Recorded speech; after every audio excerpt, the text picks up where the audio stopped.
ዘተማልን ወዮም ወከመ ውእቱ እስከ ለዓለም።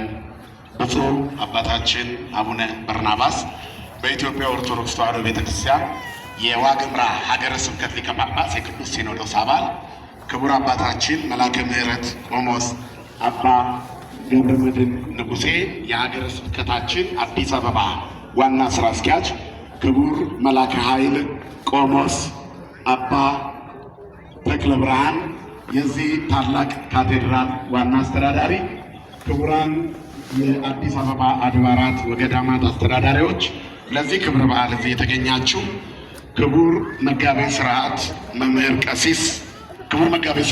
ቀሲስ ልዑል የዚህ ታላቅ ደብር ዋና አስተዳዳሪ፣ ክቡር ሊቀ ኅሩያን የዚህ ታላቅ ደብር ዋና ጸሐፊ፣ ወደፊት ይሆናል ትንቢት ይነግሩ ለነገር ነው። አባታችን ወደ ከፍተኛ ማዕረግ ሲሄዱ እሳቸው ይረከቡታል።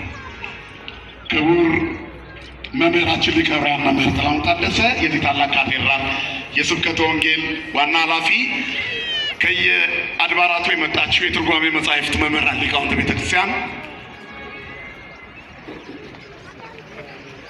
ክቡራን ሊቃውንት መምህራነ ወንጌል፣ ስማችሁን የጠራናችሁም ያልጠራናችሁ ምን ለጸዋይ ነው ስመክሙ ወእለ የጸዋይን አስማቲክሙ፣ ስማችሁን የጠራናችሁም ያልጠራናችሁም ክቡራን አባቶቻችን፣ ወንድሞች ዲያቆናት፣ የሰንበት ትምህርት ቤት አባላት፣ የቤተክርስቲያን የስስት ልጆች ከሩቅም ከቅርብም ተሰብስባችሁ ከእመቤታችን በረከት ለማግኘት መስቀሉን ለመሳለም እዚህ የተገኛችሁ ኦርቶዶክሳውያን ክርስቲያኖች፣ ምእመናን ወምእመናት፣ አባቶች፣ እናቶች፣ ወንድሞች፣ እህቶች፣ ሕፃናት እስከ ሞት ድረስ በወደደን በፍጹም ፍቅር ባዳነን በመድኃኒተ ዓለም በኢየሱስ ክርስቶስ ፍጹም ፍቅር እንደምን አደራችሁ? እንደምን አረፈዳችሁ? እንደምን ከረማችሁ? እንኳን ለብዙኃን ማርያም በሰላም አደረሳችሁ። እንኳን መስቀሉ ወደ ሀገራችን ለገባበት በዓቱን ላጸናበት ለ572ኛ ዓመት በሰላም አደረሳችሁ። ቅዱሳን አባቶቻችን ሃይማኖታችንን እንድናጸና ያልተበረዘ ሃይማኖት ለእኛ እንዲሰጠን ለተሰበሰቡበት ለዚህ የተቀደሰ ቀን እንኳን አደረሳችሁ።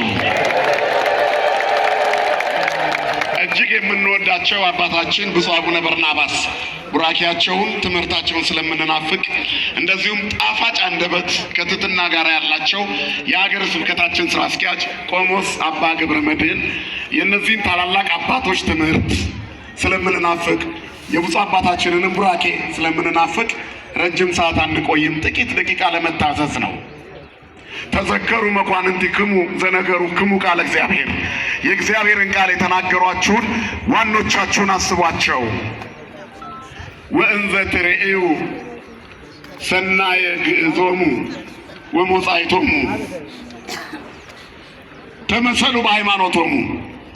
ወእንዘ ትሬእዩ ሃይማኖታቸውን፣ ሕይወታቸውን፣ ምግባራቸውን እያያችሁ ተመሰሉ በሃይማኖቶሙ፣ በሃይማኖት መሰሏቸው። እስመ ኢየሱስ ክርስቶስ ውእቱ ዘተማልን ወዮም ወክመ ውእቱ እስከ ለዓለም። ኢየሱስ ክርስቶስ ያው ትላንትናም ዛሬም እስከ ዘላለሙ ድረስ እርሱ ኢየሱስ ነው። ክብርና ምስጋና ለስሙ የሆነ አባቶቻችን አለ። ዛሬ መስከረም 21 ብዙኃን ማርያም ይባላል። ኦርቶዶክሳዊት ተዋሕዶ ቤተክርስቲያን በዶግማ የታጠረ የብረት አጥር ያላት፣ በቀኖና የተዋበ የማይሰለች ስርዓት ያላት፣ በትውፊት ያጌጠ ያሸበረቀ አገልግሎት የሚታይባት ኩላዊት ሐዋርያዊት ዓለም አቀፋዊት አንዲት ናት። የዚች ቤተክርስቲያን ልጆች ደግሞ የአባቶቻችን ልጆች እኛ ነን። ክብርና ምስጋና አምላካችን ለእግዚአብሔር ይሁን። ስለዚህ ብዙኃን ማርያም ብዙኃን ሊቃውንት አንድ ሆነው ተሰብስበው ዘዕሩይ ምስለ አብ በመለኮቱ እግዚአብሔር ወልድ በመለኮቱ ከባሕርይ አባቱ ከአብ ጋር አንድ ነው፣ ትክክል ነው ብለው የመሰከሩበት እንግዳ የሆነ ትምህርት፣ የተሳሳተ ትምህርት፣ የተዛባ ትምህርት አሁንም እየረበሸ ነው ያለው እንክርዳድ እንዳይቀጥል የብረት አጥር ዶግማ ሰርተው ወልድ ዋሕድ ሊሉ በኒቄያ 318ቱ እንደ አንድ ልብ መካሪ እንደ አንድ ቃል ተናጋሪ የከተሙበት ቀን ስለሆነ ነው ይህንን ርዕስ የመረጥኩት። የቀደሙ አባቶቻችሁ ያስተማሯችሁን ትምህርት የኑሯቸውን ፍሬ እየተመለከታችሁ በእምነት መሰሏቸው። ኢየሱስ ክርስቶስ እንደው ትላንትናም ኢየሱስ ነው፣ ንጉሥ ነው፣ አምላክ ነው። ከባሕርይ አባቱ ከአብ ከባሕርይ ሕይወቱ ከመንፈስ ቅዱስ ትክክል ነው። ኢየሱስ ክርስቶስ እንደው እግዚአብሔር ነው። ትላንትናም ዛሬም እስከ ዘላለሙ ኢየሱስ እግዚአብሔር ነው አለ ቅዱስ ጳውሎስ። ክብርና ምስጋና ለአምላካችን ለእግዚአብሔር ይሁን። ቤተ ክርስቲያን ባስተምሯ ከሌሎች ጋር የምትተችበት ዋናው መስመር ተደብቆ ተቀምጦ ነው እንጂ ክርስቶስ ኢየሱስ ነው፣ የባሕርይ አምላክ ነው ብላ ታምናለች። ሌሎች ደግሞ ሌላ ስም ይሰጡታል። እዚህ ጋር መጥቀስ የማይገባ መነሻችን ክርስቶስ ነው። ጉልላቷን ክርስቶስ አድርጋ ተሸክማ የምትኖር ቤተ ክርስቲያን ለስሙ ወትማልም ወዮም ወክመ ውእቱ እስከ ለዓለም፣ ትላንትናም ዛሬም ለዘላለሙ በማይጣስ በዘመን ብዛት በማይደመዝዝ በማይሻር ኢየሱስ እግዚአብሔር ነው። ትላንትናም እግዚአብሔር ነው፣ ዛሬም እግዚአብሔር ነው፣ ነገም በልጅ ልጆቻችን ክርስቶስ እግዚአብሔር ነው። ክብርና ምስጋና ለስሙ የሆነ አባቶቻችን አምላክ። ስለዚህ ዛሬ ብዙኃን ማርያም ተብሎ ይከብራል። መስቀሉን እናከብራለን፣ እመቤታችንን እናከብራለን። መስቀሉንና እመቤታችንን ማደሪያው አድርገው ዓለምን የቀደሰውን ጌታ ዘዕሩይ ምስለ አብ በመለኮቱ ብለን እንደ አባቶቻችን እናከብራለን። ክብርና ምስጋና ለአምላካችን ለእግዚአብሔር ይሁን። ይሄ ነው ትልቁ በዓላችን። 318 ሊቃውንት በዚህ ቀን ይጠሩ እንጂ ከ2300 በላይ ሊቃውንት በኒቂያ በ325 ዓመተ ምህረት ተሰብስበው ነበረ። ይሄ የሆነው መስቀሉ ወደ ግሸን ከመግባቱ 121 ዓመት 1121 ዓመት ቀድሞ ነው።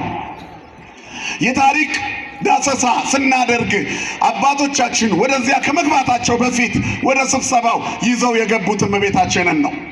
ስለ ክርስቶስ ለመናገር እመቤታችን ከሌለች በምን ይገባናል? የመጀመሪያው የአዲስ ኪዳን መምህርት እመቤታችን እኮ ነች።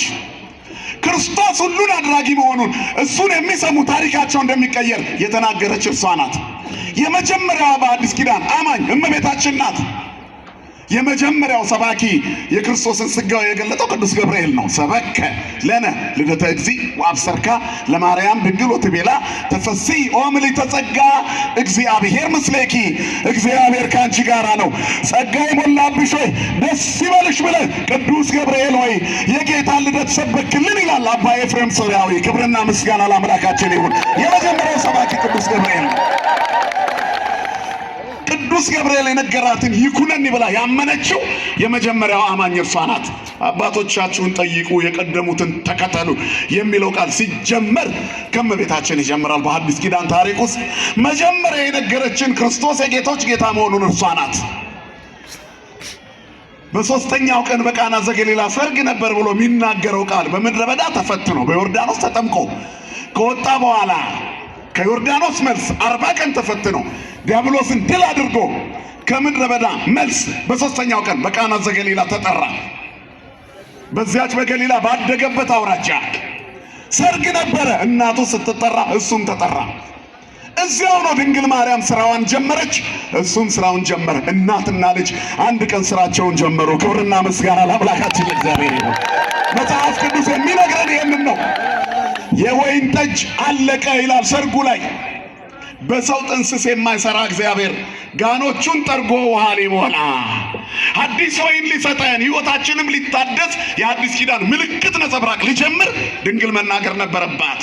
ወይንኬ አልቦሙ የወይን ጠጅ የላቸውም እኮ። የሰው ጭንቀት የሚገባት ርሪተ ህሊና ርሪተ ልቡና ቀድማ የምትራራክ ንጽሕት ርሪት የሆነች እመቤት ስሟ ለዘላለም የተመሰገነ ይሁን። የአምላካችን እናት የላቸውም አለች። እስክንጠይቃት የማትጠብቅ በልጅነት መንፈስ ለእርሷ ታምነን ልጇን አምልከን ከኖርን ሳይኖረን ሲቀር የላቸውም ትላለች። እኛ እስክንጠይቃት አትጠብቅም። ርሪት ናት እናታችን። ሰውን መውደድ ልማዷ ነዋ። ዘሕገ ልማዳ ምህረት ለኩሉ ፍጥረት፣ ለፍጥረት ሁሉ ምህረትን መለመን ልማዷ ነው። አፍቅሮተ ሰብእ ልማዳ፣ ሰውን መውደድ ልማዷ ነው። ድንግል ማርያም እናታችን የአምላካችን እናት የፈጣሪያችን እናት ለተራበው ዓለም እንጀራን አዘጋጅታ የሰጠች የእንጀራ ቤታችን መሶብ